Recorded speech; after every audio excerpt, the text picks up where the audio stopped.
Okay, so the next thing we're going to talk about is a theorem. It is called Stokes Theorem. And what it says is that if we have a surface, it's oriented, so we'll just specify whether it's oriented upwards or downwards or inwards, but we'll say it's oriented in some way. And it's bounded by a simple closed curve C. And what that means is that the curve has to start and end in the same place, and there can't be more than one curve that does this. So the surface has to have a curve that surrounds it. You have to be able to put your pencil on a piece of paper, surround the curve, and come back to where you started with your pencil. So surrounding the surface with that curve. Now that curve itself will have positive orientation if you can use a right-hand rule with it. I'll kind of describe this a bit with an example, but basically if you point your thumb in the direction of the positive orientation for the oriented surface, your fingers are going to go in the rotation that curve will go. So thumb points in the direction of the oriented surface, and as you curl your fingers, picture arrows on your pointer finger with your thumb pointed in the air, and that's the direction that curve will go. F is a vector field, and what this gives you is that the line integral of that curve that surrounds the surface would be the exact same thing as the surface integral of the curl. The line integral of the curve is the same as the surface integral of the curl of the vector field. Okay, so let's do an example, and what we're going to do is we're going to verify. So let's verify Stokes theorem, which means that we're going to show both sides of this theorem. If our vector field is equal to y squared I hat plus x, y hat plus z squared, that is a z squared, k hat. So there's our vector field with our x, y, and our z component of it. And S is the part of the paraboloid.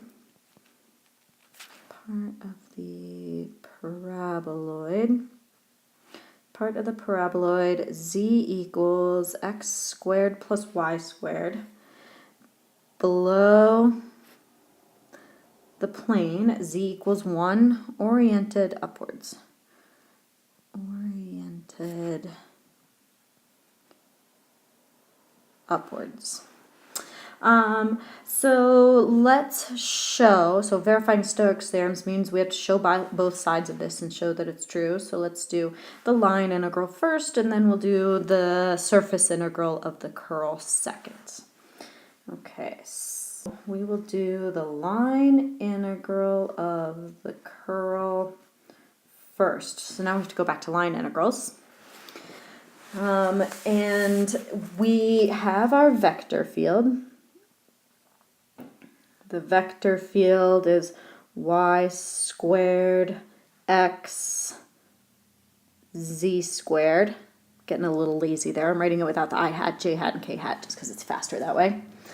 And now we need to figure out our curve. And remember that every vector field needs a parameterization. So our first mission is to really figure out what that curve is. So we had that it was a part of a paraboloid. The surface is a paraboloid. So there's our paraboloid. That does cross through that axis. Okay, so there's our paraboloid. It is oriented upwards. So with upwards orientation.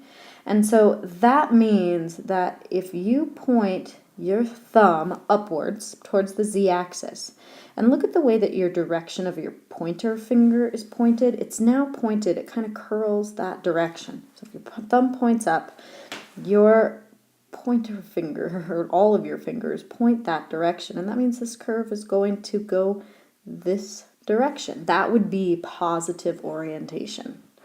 for that curve.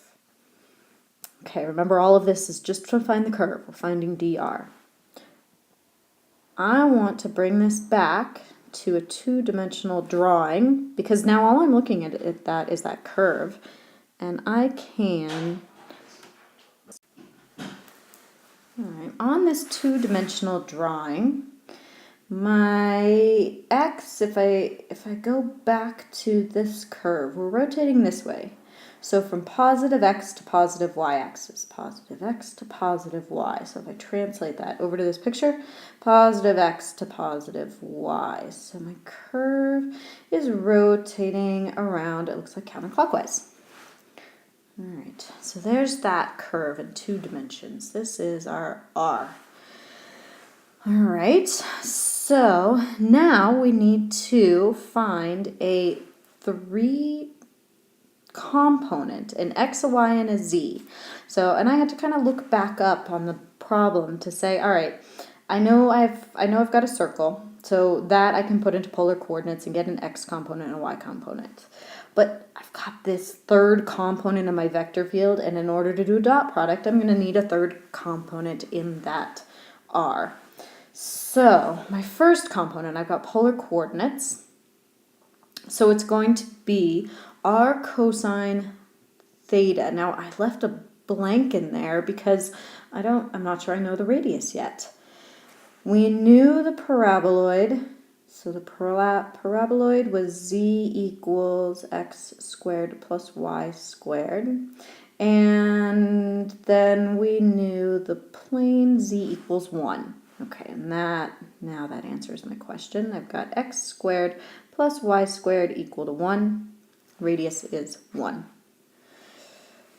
So the y component is sine. My curve was going counterclockwise, so I've got cosine in the x, sine in the y. And now z,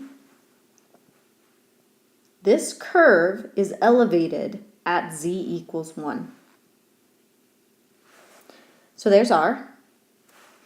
Now I'm going to want to dot f with r prime. So let's find the derivative of this. Derivative of cosine, well, that would be negative sine. Derivative of sine, that would be cosine, and derivative of 1 is 0. So now let's find the integral. We're going to do the integral of f. Now we have to evaluate f. We need to turn this all into one variable, and our one variable is going to be theta. So we need to plug in y, x, and z from our vector function. So we've got, let's see, the first component is y squared and y is sine. So sine squared of theta. X is cosine of theta. And z was 1, square it, and you still get 1. And then dot that with negative sine of theta, cosine theta, 0. And when we do this dot product, so we get sine times sine, and there was a negative out in front of there, negative sine cubed of theta. Cosine times cosine is going to give us a cosine squared of theta plus 0. Okay. And we have a complete circle. Let's evaluate from 0 to 2 pi. d theta.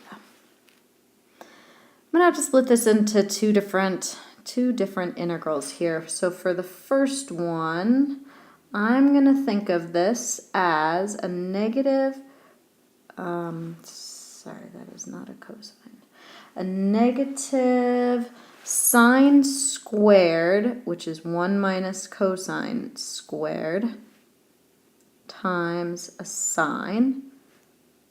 So this right here was sine squared. Plus, for the cosine squared, I'm going to use half angle formula. So 1/2, and the cosine is plus cosine of 2 theta over 2. over 2, and integrating all of this with respect to theta. Okay, so I have in here, I'm going to do a u substitution. U I'm going to set equal to cosine of theta, so that du is negative sine of theta, and I'll end up with an integral of, so the negative and the sine go away, 1 minus u squared, which is u minus u cubed over 3, and u is cosine. So I've got cosine of theta minus cosine cubed over 3. And I think that will be it for that guy. And then this next integral here, integral of 1/2 is 1/2 theta, and integral of cosine is sine.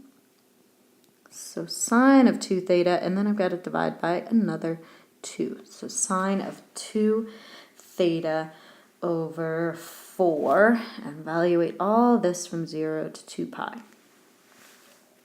All right, so cosine of 2 pi, well, that's 1.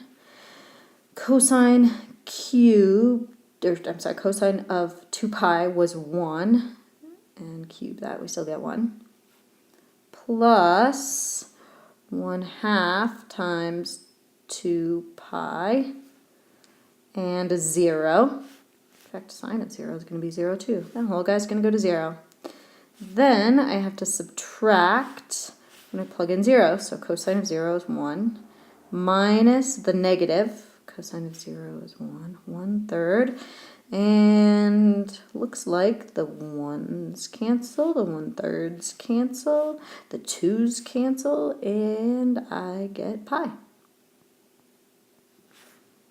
Okay, so the line integral. The line integral around the curve that surrounded the paraboloid, we got pi for that line integral. Okay, next one. Now, this is the integral using the curl. Okay, so now let's do the second part. We are going to find the surface integral of the curl of f. All right, so let's find the curl of f. So to find the curl of f, we have to find a vector, a cross product, of those partials of nothing. So partial with respect to x, partial with respect to y, and then partial with respect to z of the vector function. And our vector function, the first component was y squared. The second component was x, and the third component was z squared. All right, so for the first component, or for the x component of this, the partial of z squared with respect to y, that's 0. Partial of x with respect to z, that's 0. Then I've got partial of x with respect to, or partial of z squared with respect to x, that's 0. Partial of y squared with respect to z, that's 0. Partial of y with, I'm sorry, I did that backwards. Partial of x with respect to x, that's going to be 1. Partial of y squared with respect to y, that's going to give us a 2y. All right, so there's the curl of our vector. So right there, we just found the curl of f. Okay. Now for the surface. So for the surface, we had this curve, and that curve surrounded z equals 1. It also surrounded z equals x squared plus y squared. We can use z equals 1. We'll show that we get the same thing as that line integral around it. All right, so if we're going to use a z equals, then I'm going to apply the formula for the surface integral, the negative p times partial of f with respect to x minus q times partial of f with respect to y plus r. So in this case, p is 0, q is 0, And so see how that function didn't matter at all anyways? Interesting.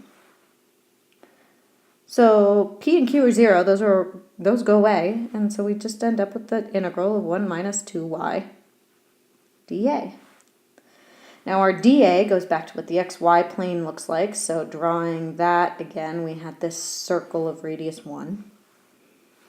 And so if we convert this to polar coordinates, we would have 1 minus 2 times, now y is r sine of theta.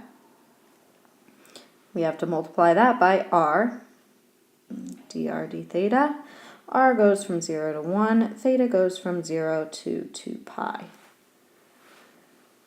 So if we integrate with respect to r, we'll get r squared over 2 minus 2, let's see, we have an r squared there now with multiplying those, so r cubed over 3 times sine of theta.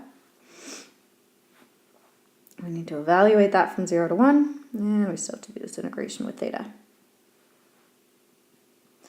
So plugging in 1, we get 1/2 minus 2/3 sine of theta. Integrating with respect to theta, and we get 1/2 theta minus 2/3, the integral of sine is going to be negative cosine, so let's make that a plus. Evaluate from 0 to 2 pi. So 1/2 times 2 pi plus, plug in cosine of 2 pi is 1, so 2/3 minus 0 minus 2/3. 2/3 will cancel out.